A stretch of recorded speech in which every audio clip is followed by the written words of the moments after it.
Himalaya cotton வேட்டிகள், ஷர்ட்டுகள், wedding celebration. April 19 நாட்டின் சொத்துக்களை எடுத்து அதிக குழந்தை பெற்றுக்கொள்பவர்கள் ஊடுருவல்காரர்களுக்கு காங்கிரஸ் கொடுக்குதுன்னு பேசுகிறார். 25 எலெக்ஷன் கமிஷன் நோட்டீஸ் அனுப்புது. கார்கேவுக்கும் நோட்டீஸ் அனுப்புகிறாங்க, நட்டாவுக்கும் நோட்டீஸ் அனுப்புகிறாங்க. அதுக்கப்புறம் என் உயிரே போனாலும் இஸ்லாமியர்களுக்கு இடஒதுக்கீடு கொடுப்ப நான் அனுமதிக்க மாட்டேன் அப்படின்னு பேசுறேன்.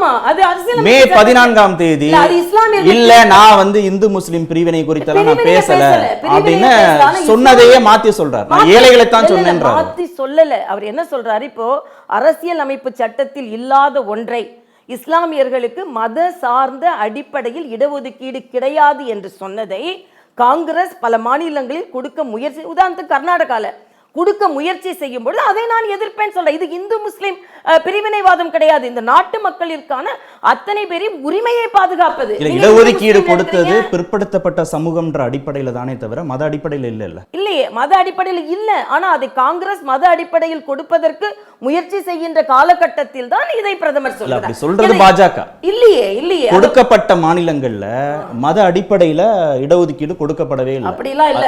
அது தமிழ்நாடாக இருக்கட்டும், ஆந்திராவாக இருக்கட்டும், அதுக்கு வேற பேர் நீங்க மாத்தியும் பிற்படுத்தப்பட்டவர்களாக அவர்களை ஆக்கி கொடுக்கிறீர்கள். அப்ப ஏற்கனவே பிற்படுத்தப்பட்டவர்களுக்கான இடஒதுக்கீடு என்ன ஆகிறது என்பதான் நம்ம கேள்வி. இப்ப இஸ்லாமியர்கள் பிற்படுத்தப்பட்டு இருக்கிறாங்களா இல்லையா?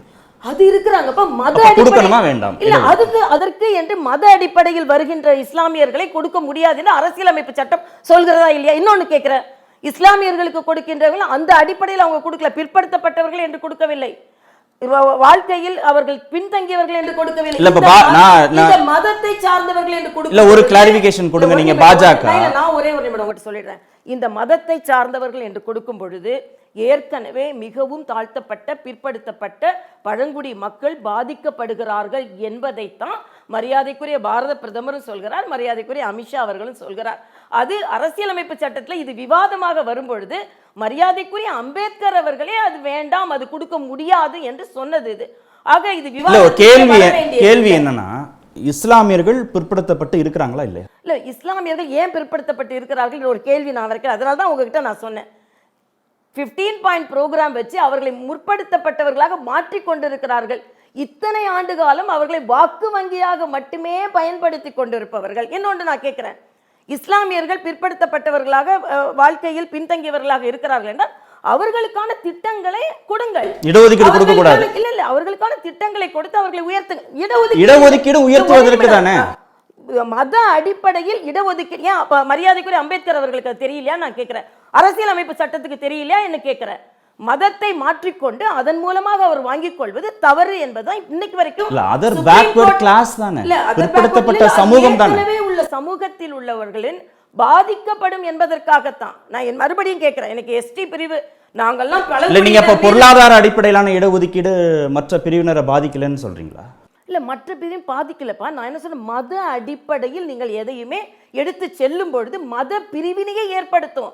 அதைத்தான் நான் மறுபடியும் சொல்றேன். மறுபடியும் நாம என்ன சொல்றதுன்னா, மத அடிப்படையில் பிரிவினைவாதத்தை நீங்கள் ஏற்படுத்தும் பொழுது இது மத அடிப்படை. இப்ப ஏன் கிறிஸ்தவர்களாக மாறிய ஷெட்யூல் காஸ்ட் பீப்புளுக்கு ஏன் நம்ம இடஒதுக்கீடு கிடையாது என்று சுப்ரீம் கோர்ட்ல இருந்து அரசியலமைப்பு சட்டம் வரைக்கும் ஏன் சொல்லுது?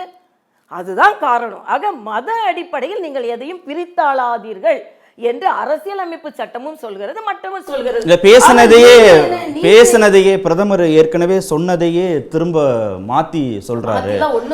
அவர் வந்து பெரும்பான்மை இந்துக்களை ஒன்று சேர்த்துடலான்னு நம்பி, போலரைஸ் பண்ணிடலான்னு நம்பி அவர் வந்து பேசினாரு. ஆனா அது எடுபடல, அதனால பேசினதே வந்து திரும்ப பெற்றுக்கொண்டார் அப்படின்னு விமர்சிக்கிறாங்க. எடுபடல நீங்க எப்படி சொல்றீங்க? நான் என்ன கேட்கிறேன், எடுபடணும் தான் பேசினாரு. எடுபடல இல்ல, அதாவது அதுக்கு எடுபடணும் இது எடுபடணும்னு இல்லை. இது வரைக்கும் அவர் திட்டங்களை பற்றி பேசியிருக்கிறார். மறுபடியும் நீங்க தான் அதை வந்து மதத்திற்குள்ள அடைக்கிறீங்க. ஒரே ஒரு உதாரணம் கேட்குறாங்கப்பா.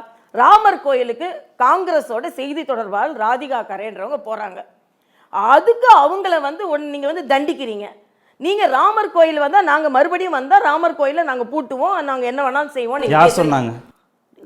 ராகுல் காந்தியிலிருந்து எல்லாருமே அவர்கள். நான் என்ன சொன்னேன், நீங்க வந்து இந்துக்களை நீங்கள் குறைவாக பேசிக்கொண்டே வரும் பொழுது அது விவாத பொருளா வரமாட்டேன். ராமர் கோவிலை பூட்டுவோம்னு ராகுல் காந்தி எங்கேயாவது சொன்னாரா? காங்கிரஸ் எங்கேயாவது சொன்னுச்சா? காங்கிரஸோட கொள்கையாக அதுதான் இருக்கிறது. ஏன் போகல? போகலங்கிறது வேற, பூட்டுவோன்றது வேற. நான் என்ன கேட்கிறேன், மரியாதைக்குரிய அமித்ஷா சொல்லியிருக்கிறார், மிக தெளிவாக சொல்லியிருக்கிறார். நீங்க உள்ள போயிட்டு வந்தவங்களை நீங்க தண்டிக்கிறீங்கன்னா அப்ப உங்களோட கொள்கை என்ன? இங்கே உள்ள நான் மறுபடியும் கேட்கிறேன், இங்க திராவிட முன்னேற்ற கழகத்தின் கொள்கை என்ன இந்துக்களை பொறுத்த மட்டில்? ஆக அவர்கள் தான் பிரித்தாளுகிறார்கள் இந்த நாடு. நான் என்ன ஒரு கேள்வி கேட்டேன், தீவிரவாதம் காஷ்மீர்ல குறைக்கப்பட்டு இருக்கிறது, நாடு முழுவதும் குறைக்கப்பட்டிருக்கிறது. ஏன் தீவிரவாதம் அப்பொழுது அதிகமாக நடந்து, ஏன் குண்டு வெடிப்புகள் நடந்தது காங்கிரஸ் ஆட்சி காலத்துல? அப்ப அவர்களை காஷ்மீர்ல தீவிரவாதிகளாக மட்டுமே, காஷ்மீர்ல தீவிரவாதம் குறைக்கப்பட்டிருக்கு, 370 சட்டப்பிரிவை திரும்ப பெற்றது வந்து செல்லுபடியாகும், மக்கள்லாம் மகிழ்ச்சியா இருக்கிறாங்கன்னா பாஜக 3 தொகுதிகளையும் போட்டியிடணும், அமோக வெற்றியை பெற்றிருக்கணும். திருப்பி சொல்லிட்டேனே, அதுக்கான காரணங்களை நாங்க சொல்லிட்டேனே. அப்ப நீங்க நான் இப்படி சொல்லலாம் இல்ல, நீங்க காங்கிரஸ் நீங்க ரொம்ப நல்லா இருந்தீங்கன்னா தமிழ்நாட்டுல 40 தொகுதியில நீங்க போட்டி போட்டுக்க வேண்டியதானே? அந்தந்த தொகுதிக்கு அந்தந்த மாநிலத்துக்கு ஏற்றாங்க முடிவு பண்ணுவாங்க. நீங்க காங்கிரஸ் அப்படியே 200 தொகுதி, நான் கேட்கிறேன் 50 ஆண்டு காலமா ஆட்சி செய்த கட்சி, இன்னைக்கு ராகுல நீங்க பிரதமரா பேசுறீங்க, ஒரு 200 தொகுதிகளில் கூட உங்களால ஏன் போட்டி போட முடியலன்னு நான் கேட்கிறேன். உத்தரப்பிரதேசத்துல உங்க பெரிய தலைவர்கள் இருந்து சிறிய தலைவர்கள் வரைக்கும் போட்டி போட்ட உத்தரப்பிரதேசத்துல ஏன் சில தொகுதிகள் கூட போட்டி போட முடியாத நீங்க சுருங்குனீங்கன்னு நான் கேட்கிறேன். அப்போ நாங்க சமீப காலத்துல விடுதலை கொடுத்த ஒரு மாநிலத்துல 3 தொகுதிகள்ல போட்டி போடல நீங்க கேட்கிற நேரத்துல அதுக்கு மரியாதைக்குரிய அமித்ஷா அவர்கள் தெளிவாக விளக்கம் சொல்லிக்கிட்ட பின்பு காங்கிரஸ் நாங்க இந்த நாட்டை சிறப்பா ஆண்டோம், 50 ஆண்டு காலத்துக்கு மேல ஆண்டோம், இன்னைக்கு நாட்டோட வளர்ச்சிக்கே நாங்க தான் காரணம், ஏன் 200 இடத்துக்கு மேல உங்களால போட்டி போட முடியல? சரி, காங்கிரஸ் அப்படி சுருங்கினீர்கள், அதற்கு காங்கிரசின் தோல்வி காரணம். அதனாலதான் ஏன் மம்தா பானர்ஜி காங்கிரஸ் கூட இருந்தா முடியாதுன்னு சொல்றாங்க. ஏன் ஆம் ஆத்மி கட்சியோட தலைவர் நீங்க எந்த காங்கிரஸ் எதிர்த்தீங்களோ அந்த காங்கிரஸோட கூட போகும்போது நான் கட்சியை விட்டு வெளியே வரேன்னு ஏன் ஆம் ஆத்மி தலைவர் சொல்கிறார்?